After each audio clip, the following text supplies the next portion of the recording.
Tonight, the David and Joyce Milgaard law is introduced in Parliament, prompting an independent commission to review what might be wrongful convictions.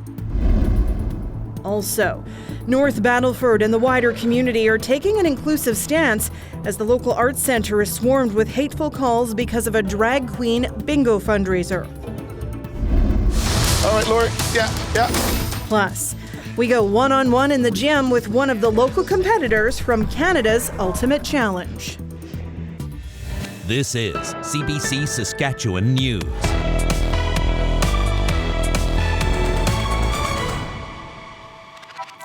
It is Thursday, February 16th, and the CBC Saskatchewan News starts right now. Good evening, and thanks for joining us. For more than 30 years, the federal government has faced calls to address an issue with its justice system. Those wrongfully convicted of crimes had to apply for the justice minister to review their cases. That took time and resources unavailable to many. As Ashley Burke reports, a new bill introduced today aims to make reviews quicker, more accessible, and independent. He was the victim of one of the most blatant injustices in Canadian judicial history. How's it feel, David? Pretty good to be out forever, right? David Milgaard spent 23 years in prison for a rape and murder he didn't commit. My sister and I got beaten up going home from school because our brother's a murderer. It was a horrible, horrible life. Today, Milgaard's sister joined the justice minister as he announced a bill named after her late brother and mother who fought for his freedom all those years. When I met David in 2019, I committed to him personally that I would work to make the system better. The new bill would create a commission to independently investigate cases of possible wrongful convictions, rather than applying to the Minister of Justice's office for a review. Nobody wanted to really do anything to support getting David's application through. We were turned down a multitude of times by the minister's office. The commission would have 7 dedicated commissioners tasked with gathering evidence, investigating, and deciding if cases should be sent back to the justice system. If this commission had existed back in the early 1970s, it can safely be said it would have saved David Milgaard 2 decades, at least 2 decades of those 23 years that he spent in prison. Milgaard was released from prison in 1992, but it took several more years before he was exonerated by DNA evidence. Susan Milgaard says she hopes the bill passes and may help others avoid the same pain she endured. It's like a huge piece of your heart is missing every day, and it still is, because that hole hasn't healed for me, even though David's out. Because then after he got out, what did he do? For the next 23 years, he kept on fighting. I just wanted my brother back. Ashley Burke, CBC News, Ottawa. Staff at an art centre in North Battleford say they're being swarmed with hateful calls and emails. It comes after a local church caught wind of a drag queen bingo fundraiser. But as Jesse Anton reports, the city and wider community are taking a more inclusive stance. I would highly encourage you to phone up the Decker Centre and express what you think. In the wake of this sermon from the Territorial Drive Alliance Church in North Battleford late last month, staff at the city's Decker Centre for the Performing Arts started receiving what they describe as hateful and discriminatory calls and emails. It started after the venue booked a spring fundraiser involving drag queens.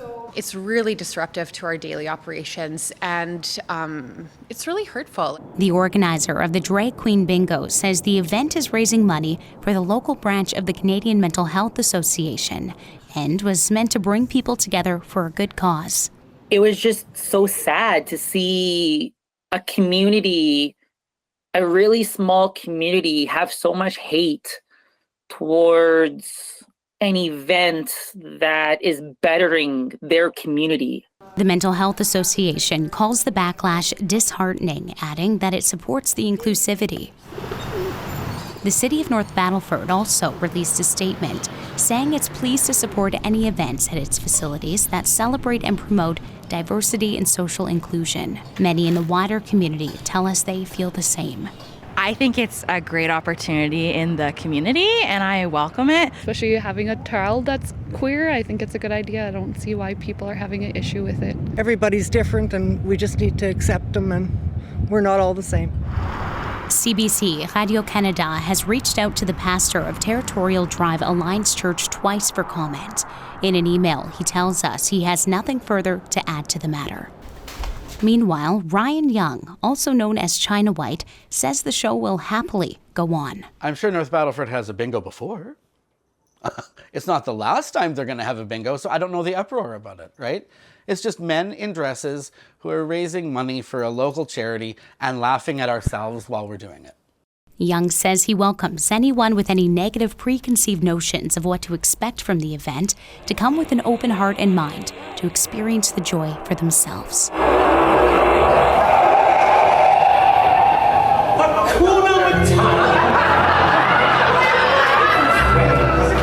Jesse Anton, CBC News, Regina. Saskatchewan RCMP are subject of a blistering report from the Forces Watchdog. The Civilian Review and Complaints Commission examined the death of a Maidstone woman lost on a cold and snowy night 4 years ago. Amanda Mikhailik's family had called the RCMP to help search for her, but they didn't. The CBC's Catherine Tunney joins us from Ottawa with more on this CBC exclusive. Catherine, you filed an access to information request to get this report. What happened to Amanda? Yes, well, that night she was out gathering firewood with her father, needed to fuel their wood furnace at home. It was a cold night, it was a snowy night, and their vehicle kept getting stuck in the snow. So she decided, you know what, I'm going to walk home instead. So she heads home, and for some unknown reason, she does not make the turn to go home. Instead, she keeps walking straight. When their father realized that she was not home, maybe that she was lost in the snow conditions, he, of course, calls 911, asking for a search and rescue team. The RCMP did come out. They kind of looked around initially. It was quite dark at the time, and then they found a pair of tracks that were leading up to a road, and they concluded that they thought she had been picked up by a friend. In their questioning to the family that night, one of the officers made reference to her active social life and that maybe she got picked up by a friend and had left. The family said they were pushing back, saying no, she has 2 young kids. She would not have done that. She must have been missing. It turns out the RCMP did not treat this case as a lost person case. In fact, it took them 35 hours to release a media statement, saying that they were on the lookout for Amanda. Unfortunately, around the same time, people in the area noticed tracks in the snow going somewhere else. They followed that path of tracks, and unfortunately, it led them to Amanda's body. And a coroner determined that she had died of hypothermia, not about 4 kilometers away from where she had last been seen. So, what are the findings of the Civilian Complaints Commission? Yeah, it is a quite searing report. So the Civilian Review and Complaints Commission for the RCMP says the RCMP's investigation into her disappearance was plagued by tunnel vision, stereotypes, and shoddy policing. For example, the police told the family, or at least left them with the impression that a search and rescue team would pick up, in the daylight that next day. That never happened. And the fact that they had told the family that, the watchdog called that egregious. There's a line in the report that I think kind of sums it up. It says, although it will never be known for sure, it is possible that she might have been found alive if not for the RCMP's failures in this case. That's kind of a gut-punching quote when you think about it. Another aspect of this case is that, the CRCC, its investigators had access to the police files as they were reviewing the family's complaint, and they make reference that there were references and assumptions about her racial background in those notes. One of the family members told me that they were told that one of the notes, surmised that she might have been Métis. She wasn't. But the CRCC says, that kind of discrimination led to that tunnel vision and might have had an adverse effect on the investigation, something the RCMP and its union are denying. How did RCMP Commissioner Brenda Lucki respond to these allegations? Yes, the RCMP has taken some accountability. It says, this case was regrettable and not in line with the RCMP's service standards. Lucki has agreed with most of the recommendations and most of the findings. She did not agree on that part there about that discrimination played a role in this case. Earlier today, NDP leader Jagmeet Singh was asked about the case, and he says, it raises serious concerns. incredibly heartbreaking case. Hearing some of the details of the father of the woman that was missing and then ultimately died, his requests for help going unanswered. There are some serious concerns raised here. It's a heartbreaking that a family member would try to seek help and not get it, and then as a result, a young woman lost her life. I mean, this is really horrible. And again, another example of some issues that need to be addressed, some serious issues that need to be addressed in the RCMP and in policing. Now, interestingly enough, one of the recommendations that Commissioner Lucky did agree with was that the RCMP members involved go to a code of conduct process. That's kind of an adjudicator. They would present their side, and all the evidence would be weighed. Lucky agreed that should happen, but the local division thought that'd be inappropriate, so that never happened, and instead some operational guidance was provided to the Mounties instead. When we kind of asked if they could explain why they thought it'd be inappropriate, we were told that for privacy reasons they could not answer. Catherine, thanks for your work on this. Thank you. The CBC's Catherine Tunney in Ottawa. A significant unveiling today in Martensville. Medavie Health Services West opened its first ambulance base outside of Saskatoon.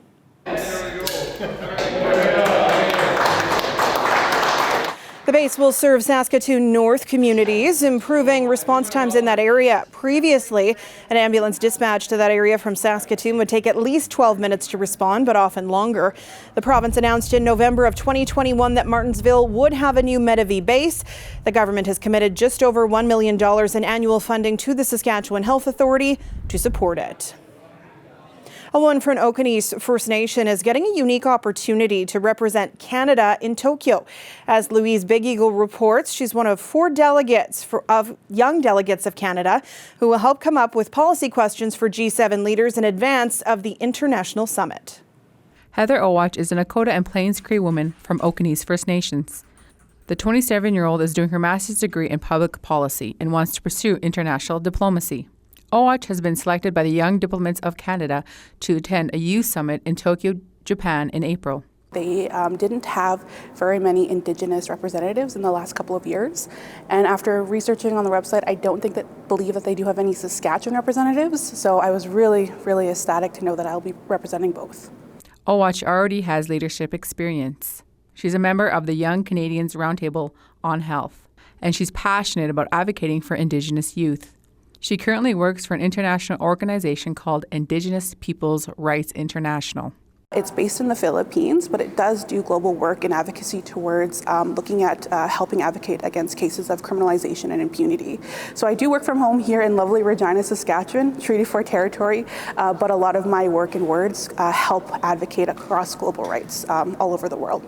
The Youth Leadership Summit will include young professionals from G7 countries. Owach will focus on global health, including access to mental health services. As an Indigenous young Canadian who grew up urbanly, I see the impacts of not only things such as colonization, but I see the impacts of communities that often aren't representing those that are within those communities.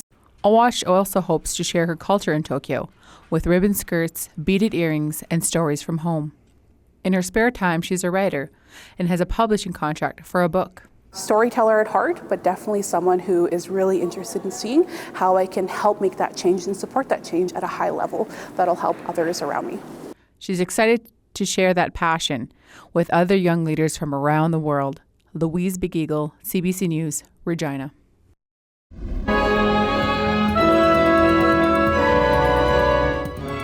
A special treat for local high school students. More than 400 of them were invited to Dark Hall by the Regina Symphony Orchestra for a brand new concert designed for students. RSO and School's Grassland is described as a musical exploration of the land that is such an important part of life in Saskatchewan. The goal is to demonstrate interconnectedness of music, science, and human experience. The performance was recorded and will be shared for free online, along with some resources for teachers. We'll be back after the break. This weather update is brought to you by the Capital Automotive Group. Trade and upgrade is on now.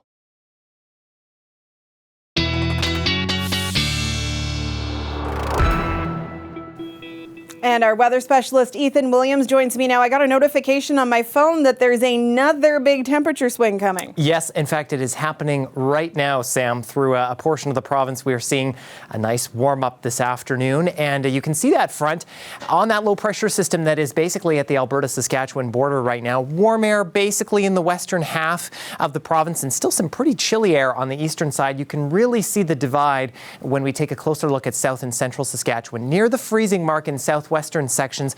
But you go over to a place like Yorkton, we're still in the mid-minus teens right now. Regina, Saskatoon, we're kind of in the middle at this time. Now that low pressure system bringing through some snow to the north of the province, and we're looking at widespread cloud cover as well. And I think that's going to be the story for a lot of us over the next 24 hours. Just some sunshine in the southern sections, but that will be clouding over as we head through the night tonight as this low pressure system moves eastward. That warm front moving eastward as well, bringing some warm temperatures to a lot of us. But keep an eye on this cold front, which is going to swing through the afternoon tomorrow. Portions of central Saskatchewan, I think we'll see a bit of a cool down, but the south should stay near freezing.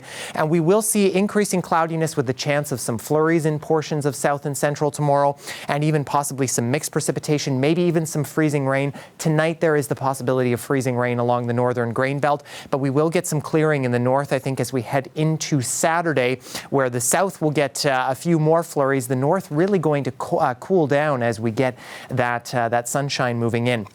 I think overnight tonight we're looking for close to 5 centimeters, maybe another 2 to 4 in portions of the north, especially closer to the eastern border with Manitoba.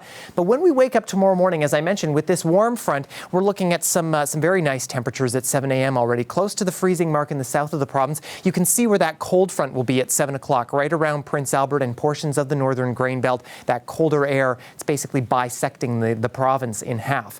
And I think cold air will be the story over the next while, because we have this deep trough building in, and I think especially the north of the province going to get very cold next week. Daytime highs close to minus 30. For south and central, I think will be around minus 20 to minus 25. But winds are going to be picking up with this system as we go through the night tonight. We're looking for gusts in southwestern Saskatchewan to be close to 40, maybe even 50 or 60 kilometers an hour tomorrow morning, and those will shift a bit eastward through the day tomorrow. They will quickly diminish before we head into Saturday, and I think Saturday will be a mostly calm day, especially in the north where high pressure is going to start to build in. Strongest gusts will probably be in the southwest. In Regina, again, after the nice couple of days we're going to have temperature-wise here, things are going to start to drop. We're going to be seeing some increasing cloudiness and temperatures into the minus 20s, it looks like, as we start the beginning of next week. And for Saskatoon, again, normal for this time of year, minus 5. We're going to be dropping well below that heading into the beginning of next week. 3 days of minus 30, Sam. It's hard to look at, but I think over these next couple of weeks, we're seeing a very chilly pattern. It's going to be a cold one while the kids are out of school. Yes, that's right. Thanks, Ethan. You bet. Stay with us. We have more news after the break.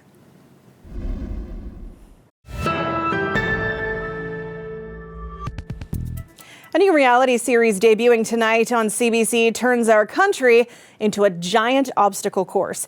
Regina's Laurie Campbell is one of the competitors on Canada's Ultimate Challenge.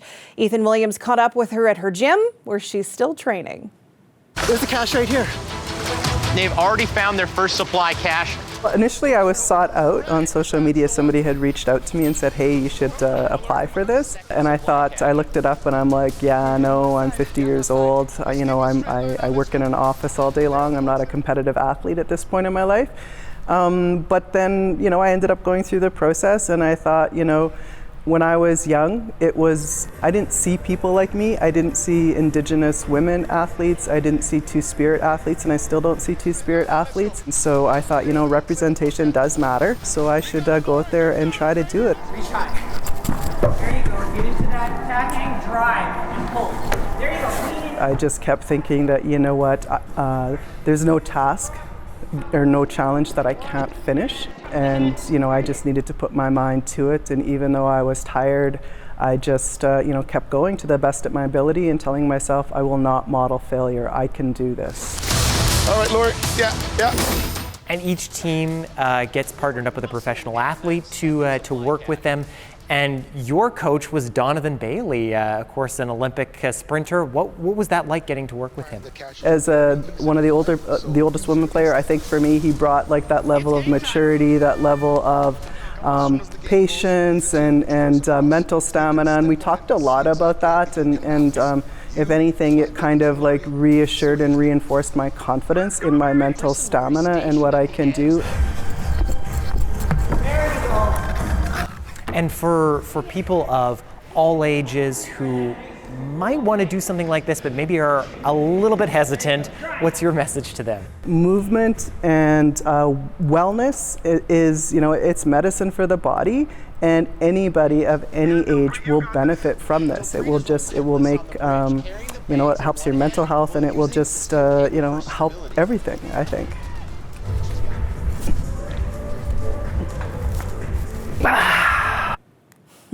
Lori is not the only Saskatchewan connection on the show. Kimberly Bernhard, a tattoo artist and roller derby skater from Saskatoon, is also competing, and the show's co-hosted by Regina's Craig McMorris.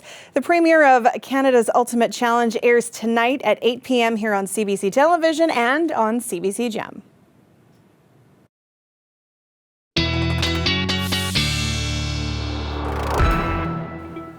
I'm going to be very uncomfortable watching that show with all those heights. Ethan, what does weather look like? Oh boy, well, there's some gymnastics coming when it comes to our forecast a little bit here, Sam. We're going to be rising to -3 by the morning hours in Regina. Cloudy conditions, bit breezy through the morning as well. And then I think we'll see a little bit of flurries as we head toward the afternoon. We're looking for -1. Saskatoon will be at -4 by the morning again, possibly some flurries for you. And then keep in mind, we're rising to -3, but I think the cold front will drop temperatures a little bit for you through the afternoon. We've got some gorgeous sunrises happening this morning. This one's sent to us from our friend Brent, who's on Highway 5 near Engelfeld, capturing Saskatchewan's beauty in all of its glory, Sam. Quintessential Saskatchewan. I love it. Yes, thanks, Ethan. You bet. And before we leave you tonight, even if you've seen plenty of snowmobiles before, there's a good chance you've never seen one quite like this. It's a very early model, one where you can actually wear your t-shirt when it's 40 below. Daryl Dinn has the story. Unbelievable. When I went to Newfoundland to pick it up, I picked up with a trailer and towed it back. Everybody I seen wanted to buy it. Everybody I seen now is taking pictures and wants to buy it. It's not for sale. Not enough money to buy it. I don't care. It's mine and I'm going to keep it. Everywhere Lawrence Adams goes, people stop in their tracks to see this rare skidoo. Dad had one just like it when I was growing up. So I want to replace the one that he had. And what was the kind your dad had? Exactly same snowmobile as this. But his was plywood. Well, Dad used it for in the woods for on logs and wood and passengers and freight and whatever he could to make. And Dad used his, he made money with it. He had mail, he had everything with it, right? So most of it is 70 years old, and it still runs. The Skidoo has a hodgepodge of parts, ranging from a Chevy engine, Dodge steering wheel, to a 70-year-old chassis found in the bog near Roddington. Adams has a special term for it. Well, it's a Johnny Cash special. What do you mean by Johnny Cash special? Remember that song, Johnny Cash, he brought his Cadillac home one piece at a time? This was brought home one piece at a time. He got it all over the place. Adams enjoys driving this piece of history, connecting to his past, and looking forward to more adventures going to the cabin. That is if I give it back to him. Somewhere in the middle of Little Wabash Lake, I'm Daryl Dinn for CBC News. How fun. That is it for us tonight. For news anytime, head to cbc.ca/sask or subscribe to our CBC Saskatchewan YouTube channel. Ethan will be back with more tonight at 11. Thank you for watching and have a great night.